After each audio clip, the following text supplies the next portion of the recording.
ইতিমধ্যে আগে 2 নম্বর বউ ঝামেলা করেছে, এখন 3 নম্বর বউ আদালতে মামলাও দিয়েছে। আমি খালি চিন্তা করি এমনি নাস্তিকরা সুযোগ খোঁজে, আর এরকম মৌলবী কিছু থাকলে নাস্তিকদের সামনে মাথাই পুরো জাতির নত করে ছাড়বে।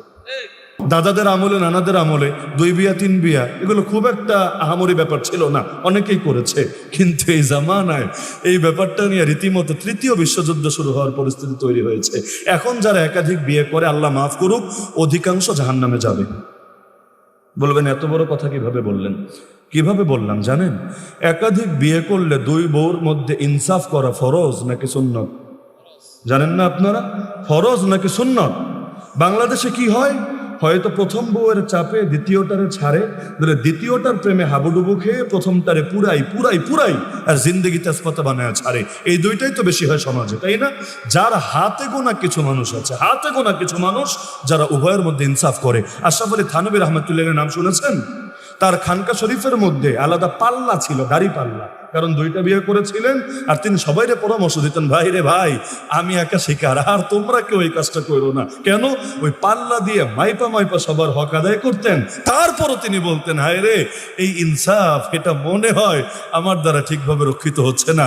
আল্লাহরে খালি বলতেন, আল্লাহ মাফ করেন। কারণ হাদিসে আছে, কেউ যদি একাধিক বইয়ের মধ্যে ইনসাফ না করে, কিয়ামতের দিন যখন দাঁড়াবে, অর্ধেক শরীরে গোস্ত থাকবে না, পুরো বরবাদ থাকবে, ওই বিকলাঙ্গের মতো হাজির হবে আল্লাহর সামনে। তো এখন এগুলোকে এমন ফাইজলামি বানানো হয়েছে, এমন মৌলবীও আছে যে 9টা বিয়ে করেছে, 9টা, 1টা 2টা না, কয়টা? 2 দিন পর ধরে আর ছাড়ে, আর একাধিক বিয়ের প্রতিষ্ঠান খুলে বসেছে। কারো লাগলে যোগাযোগ করবেন, এই টাইপের প্রতিষ্ঠান আর কি। এখন পুরুষও করে, মহিলারাও করে। মহিলারা কেন করে? যে আছে নাকি কোনো সিরিয়াল কারো সাথে এভাবে বিয়ে বসার জন্যে। এখন যদি দেখে না মেয়েটা ভালো, মেয়েটা সুন্দরী, অন্যের আর ভাগ দিবে কোন দুঃখে, নিজেই নিয়ে ঘর সংসার শুরু করে। এরপর 2 মাস 4 মাস 6 মাস 8 মাস 10 মাস চলে, এরপর আস্তে করে ওইটারে ছাইরা নতুন আর একটার পেছনে পড়ে। ইতিমধ্যে আগে 2 নম্বর বউ ঝামেলা করেছে, এখন 3 নম্বর বউ আদালতে মামলাও দিয়েছে। আমি খালি চিন্তা করি এমনি নাস্তিকরা সুযোগ খোঁজে, আর এরকম মৌলবী কিছু থাকলে নাস্তিকদের সামনে মাথাই পুরো জাতির নত করে ছাড়বে। আল্লাহ বিয়েকে হালাল করেছেন, একটা পবিত্র ইবাদত, কিন্তু এটারে ফাইজলামের বিষয় আল্লাহ বানান নাই, এটাকে দায়িত্ববোধের বিষয় বানিয়েছেন। দায়িত্ব, এটাকে জাস্ট শারীরিক চাহিদা পূরণের বিষয় বানান নাই। তাহলে মাসে 3 দিনের রোজা, এই সুন্নতটা জিন্দা করা সম্ভব? যুবক ভাইরা সম্ভব কিভাবে? রমজানে যেমন সাহারি ইফতারের ঘোষণা দেন না মসজিদে, ভাই সাহারির লাস্ট টাইম এটা, ইফতারের টাইম এটা, জাস্ট একটা কাজ করলেই দেখবেন সুন্নাত জিন্দা হয়েছে। এক কাজ, বিশ্বাস করেন 2-4 মাস করেন, সুন্নাত জিন্দা না হলে আমারে বইলেন। আরবি মাসের 13 তারিখ আসার 2-1 দিন আগেই মসজিদের মধ্যে একটা বিজ্ঞাপনটা নাই দিবেন, উপরে অ্যাড্রেসটা লিখবেন, যে 3 দিন রোজা রাখে আল্লাহ সাহায্য দিন, সাহারির টাইম শেষ টাইম এই কয়টায়, ইফতার এই কয়টায়, সাহারি এই কয়টা, ইফতার এই কয়টা। এরপর ইমাম সাহেবকে রিকোয়েস্ট করবেন, ইমাম সাহেব আপনিও একটু মসজিদে এলান করে দেন। বললে করবে না? আগ্রহের সাথে করবে। আর যে কাজটা বিশেষভাবে করবেন, ইফতার খাবেন না, ইফতারে যে মজা, ওই মজা তো বিরিয়ানি পোলাও অন্য টাইমে কাবাবের মধ্যে বিয়ার দেওয়াতেও না, ইফতারে আলাদা মজা আছে আলহামদুলিল্লাহ। ইফতারটা মসজিদে করবেন, বাসায় না। ইফতার কোথায় করবেন? মসজিদে, লুকায় কোনায় বসে, একা না, সবাই মিলে, যেই কয়জন রোজা রেখেছেন যুবকরা এটার একটা পিকনিকের মতো বানায় ফেলতে পারেন। মানে মজা, আমরা সবাই মিলে একসাথে ইফতার করব, প্রয়োজনে গ্রিল খাবো, কাবাব খাবো, আমরা বিরিয়ানি রান্না করব, সমস্যার কি আছে? একসাথে মজা করে খাবো 3টা দিন। কোথায়? একদম মসজিদের মধ্যে। রমজানে যেভাবে ইফতার হয় না মসজিদে, এভাবে। ইমাম সাহেব বলবেন, হুজুর আজকে 5টা মিনিট পরে একটু নামাজে দাঁড়ানো যায় না? বেশি লাগবে না, 5টা মিনিট। ইমাম সাহেব শুনবে না, মুসল্লিরা মানবে না? মানবে। এখন রোজা রেখেছেন মনে করেন 10 জন, ইফতার বানান 20 জনের, যদি টাকা পয়সা সমস্যা না থাকে ইফতার বানান 20 জনের। এরপর কি করবেন জানেন? লোক টার্গেট করবেন, টার্গেট করে বলবেন, আসেন আপনি আমাদের সাথে ইফতারে বসেন। বলবে, বেটা রোজা রাখি না, ইফতার করে কি করবো? আপনি বলবেন, রোজা না রাখলে ইফতার খাওয়া নিষেধ নাকি? নিষেধ তো না, রোজা না রাখলে নিষেধ তো না। আরে বেশি আছে, আসেন না, অনেক মজা হয়েছে, সেই টেস্ট। এখন আবার জিজ্ঞেস করে রোজা রেখে টেস্ট চেক দিলি কেমনি? ওইটা বলবেন না, গ্রানেই মনে হয়েছে আর কি। আসেন একটু বসেন, একটু শরিক হন। তাহলে এভাবে জোর করে 1 দিন বসালেন, 2 দিন বসালেন, 3 দিন বসালেন। এখন তার ভেতরে একটু অন্যরকম ফিলিংস কাজ করবে কিনা? আরে পোলাপান তো ছাড়ে না, এগুলো তো আটার মতো ধরে খাওয়ায় ছাড়ে। তো যেহেতু খাই, রোজা রেখেই খাই, নিজেও খাই, আরো একজনকে বসাই। তাহলে এভাবে দেখবেন প্রথম মাসে রোজা রেখেছেন 10 জন, পরের মাসে 20 জন, পরের মাসে 40 জন, পরের মাসে 80 জন। লাস্টে দেখবেন 2-4 জন রোগী বাদে পুরো মসজিদের মধ্যে আমল জিন্দা হয়ে গেছে। বলতে পারেন আপনি বুঝলেন কিভাবে? আমার অভিজ্ঞতা আছে, আমার এখনো মনে পড়ে সেই শিক্ষকতার প্রথম জীবনেই এই সুন্নতের উপর আমল শুরু করেছিলাম। ছাত্র জামানাও করেছি, ছাত্র জামানায় তো সবাইরে কন্ট্রোলে আনতে পারি নাই, কিন্তু আমাদের অনেক বন্ধুরা আমলে এনেছে।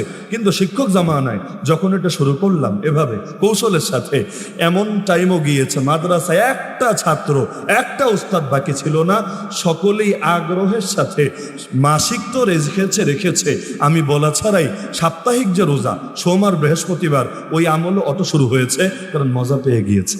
তাহলে এটা শুরু করা যায় না ইনশাআল্লাহ? শুরু করা যায় না ইনশাআল্লাহ?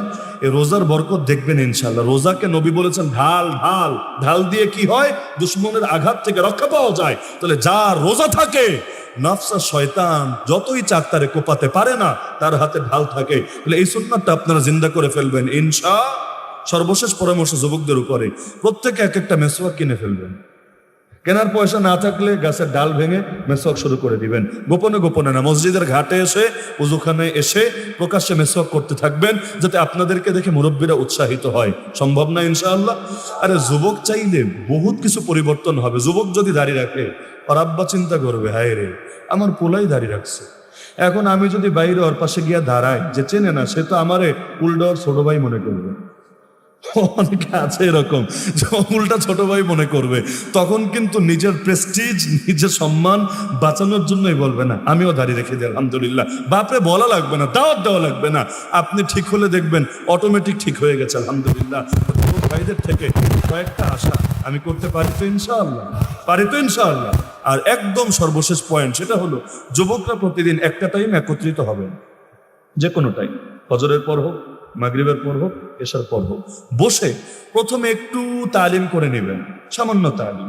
যেই কিতাব ভালো লাগে, হাদিসের যে কোনো কিতাব, সেটা রিয়াজুস সালিহিনী হোক, সেটা মিশকাতি হোক, সেটা মারিফুল হাদিসই হোক, যেই কিতাব আপনার ভালো লাগে, মানি ওই শুধু ফাজাইল আমল আর মুনতাখাব হাদিস এগুলোই হতে হবে জোরে, যেটা ভালো লাগে বসবেন, একটু তালিম করবেন, একটু পরামর্শ করবেন, ডেইলি একটু তালিম করবেন, একটু পরামর্শ করবেন, নবীর হাদিস শুনবেন। ডেইলি যদি শুনি জিন্দগিতে আমল বাড়বে নাকি আমল কমবে? তাহলে প্রতিদিন একটা টাইম আপনারা তালিম করবেন। আর পরামর্শ কি নিয়ে পরামর্শ? দোস্ত কি করা যায় এলাকায়, একটু ভালো কাজ করি, চল একটা পাঠাগার বানাই, চল একটু অমুকরা নামাজের দাওয়াত দিই, চল অমুক অসুস্থ একটু দেখে আসি, একটু সেবা করি। এভাবে বিভিন্ন কাজ। আরে ওই এলাকায় বিপদ হয়েছে, নদী ভাঙন হয়েছে, অথবা একটা সমস্যা হয়েছে, চল আমরা একটু পয়সা পাতি উঠায়া একটু সাহায্য করি। এভাবে প্রতিদিন যদি পরামর্শ করেন, দেখবেন যারা কাজ করে মানুষ তাদেরকেই নেতা মানে, যারা খেদমত করে মানুষ তাদেরকেই নেতা মানে। এভাবে সামাজিক যদি কিছু কাজ করে দিতে পারেন, গোটা এলাকায় ইনশাআল্লাহ আপনাদের প্রতি মানুষের ভক্তি শ্রদ্ধা প্রতিষ্ঠা হয়ে যাবে। তখন পুরো এলাকায় যে কোনো দিন নেতৃত্ব আপনাদের কাছে চলে আসবে ইনশাআল্লাহ। এভাবে যুবকরা একটু যদি চান, এক এলাকা থেকে শুরু করেন না, দেখবেন একসময় পুরো বাংলাদেশে দ্বীনের বিপ্লব শুরু হয়ে গিয়েছে। এবং এমনটা চলতে থাকলে আগামীর বাংলাদেশ ইসলামের বাংলাদেশে পরিণত হবে। তাহলে কথাগুলো কি বেশি ফালতু মনে হলো? চাইলে অনেক গালগল্প শোনানো যেত, চাইলে বহুত তাত্ত্বিক আলোচনা করা যেত, কিন্তু আমার কাছে মনে হয়েছে এই এলাকার যুবকরা সম্ভাবনাময়।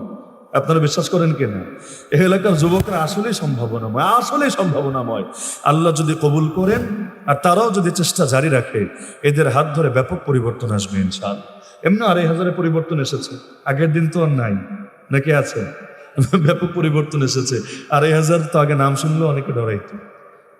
মাহফিলও যে হারে বেয়াদবি হতো। একটা নেতা ছিল না ফাজিল, নাম বলার দরকার নেই, বহুত বড় বড় হুজুরের সাথে মাহফিলে বেয়াদবি করেছে, এমন নজির নাই? আচ্ছা আলহামদুলিল্লাহ, ওই দিন তো ফুরিয়েছে, আপনাদের হাত ধরেই তো আলহামদুলিল্লাহ। তো বাংলাদেশকে তো আপনারা অর্ধেক গড়েই দিয়েছেন, বাকি অর্ধেক গড়ে যাবে যেদিন এই দেশের আকাশে কালেমার পতাকা উড়বে ইনশাআল্লাহ। আল্লাহ সবাইকে তৌফিক দান করুন।